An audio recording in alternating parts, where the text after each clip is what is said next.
Kalau ada yang menghujat, mencaci, maki pendeta anaknya bunuh diri, saya terima semua, saya telan. Karena memang Rafa anak saya.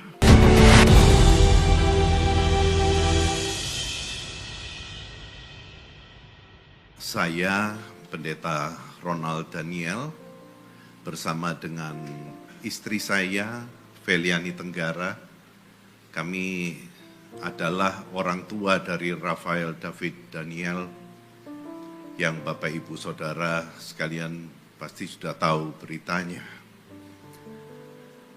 Rafa adalah anak yang manis bagi kami, anak yang sangat menyukakan hati. Rafa selalu berusaha menyenangkan semua orang, baik kami maupun juga kakak-kakaknya. Dia anak yang keempat, anak yang terakhir bagi kami, dan selalu menyenangkan.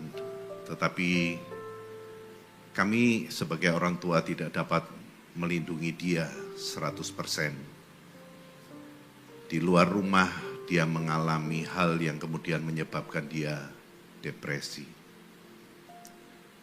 Di tahun 2020, di masa pandemi, kami baru tahu bahwa dia menyimpan satu depresi yang berat. Dia dirawat oleh psikiater, Dr. Ivana Sayogo, yang sangat mengasihi kami dan mengasihi Rafa, dan menolak untuk menarik biaya sama sekali dalam perawatan itu. Rafa kemudian kelihatan makin pulih, tetapi memang belum sepenuhnya pulih. Dia yang asalnya ceria, yang asalnya gembira, suka banyak bicara, menjadi pendiam dan sensitif.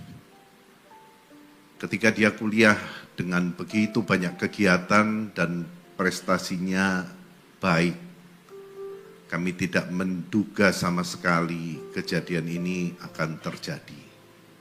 Rafa tidak pamit dan tidak pesan apapun kepada kami berdua. Ketika hal itu terjadi, malam harinya kami masih mesbah keluarga bareng. Bapak Ibu, kehilangan ini adalah satu pukulan yang sangat berat bagi kami. Tetapi membuat saya belajar untuk mengerti bagaimana hati seorang bapa kehilangan ketika Kristus harus mati demi dosa-dosa kita. Ini pada awalnya terasa terlalu berat. Tetapi saya sejak dengar berita itu dan saya meraung-raung dalam kesedihan dan bertanya-tanya, kenapa Rafa, kenapa kamu nggak pulang untuk kumpul dengan papi mami dan mengadukan apa masalah yang sedang kamu hadapi. Tetapi Tuhan menguatkan saya bahwa saya satu pesan yang jelas, kamu harus tetap hidup demi istri dan ketiga anak yang lain, Jordan, Evander, dan Gabriela. Dan itu membuat saya berusaha untuk menerima semua ini dengan tetap memuji Tuhan. Karena Tuhan itu baik. Tuhan adalah Allah yang amat sangat baik. Apapun yang saya alami tidak sebanding dengan kebaikannya yang begitu besar bagi kami semua. Dan itu tidak pernah merubah bahwa Dia adalah Allah yang maha baik. Itu sebabnya ketika saya mau lihat Rafa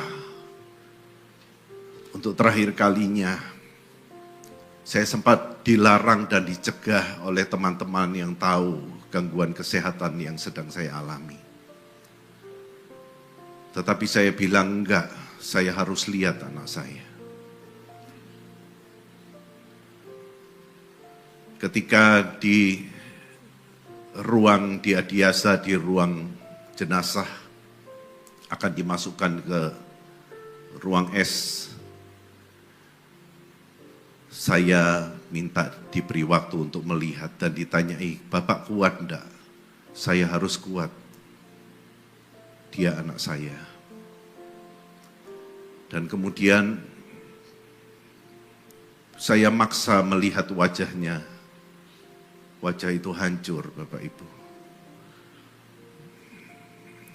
Tetapi saya mencium dahinya, meskipun mereka menahan saya maksa, saya cium dahinya.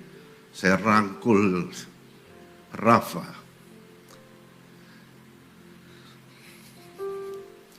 Karena orang tua itu sayang kepada anaknya bukan karena gantengnya, pinternya, atau prestasinya. Tapi karena dia, anak kita. Saya terima semua kondisi yang paling buruk sekalipun. Karena Rafael, anak saya. Saya terima juga kalau ada yang menghujat, mencaci, maki, pendeta anaknya bunuh diri, saya terima semua, saya telan. Karena memang Rafa anak saya. Saya mencium wajah yang hancur itu.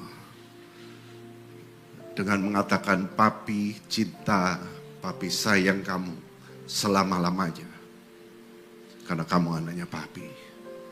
Satu hal saya minta kepada setiap anak muda yang mungkin melihat apa yang saya katakan siang hari ini. Please, apapun kondisimu, seberapa jelek prestasimu, Rafa berprestasi baik. Tapi kalau ada yang berprestasi kurang, mungkin merasa kurang bisa membahagiakan orang tua, please, pulanglah, karena orang tuamu lebih suka disusahkan daripada ditinggalkan. Kami tidak punya anak hanya untuk menyenangkan hati kami. Kami tidak punya anak untuk memuaskan ego kami. Tapi kami tersedia untuk melayani dan mengasihi mereka.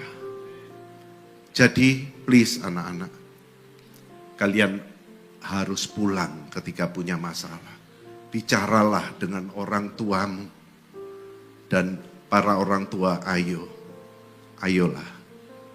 Kita hidupkan untuk anak-anak kita. Sediakan waktu. Enggak ada yang lebih penting daripada anak-anak kita dalam hidup kita. Anda enggak perlu merasakan kehilangan seperti saya. Biarlah kiranya setelah ini jangan ada lagi kejadian seperti ini. Jangan ada lagi orang tua yang harus kehilangan anaknya. Jangan lagi ada anak-anak yang tersakiti. Dan jangan lagi ada anak-anak yang suka menyakiti temannya. Hanya karena iri hati, hanya karena kebencian, hanya karena punya masalah dengan orang lain.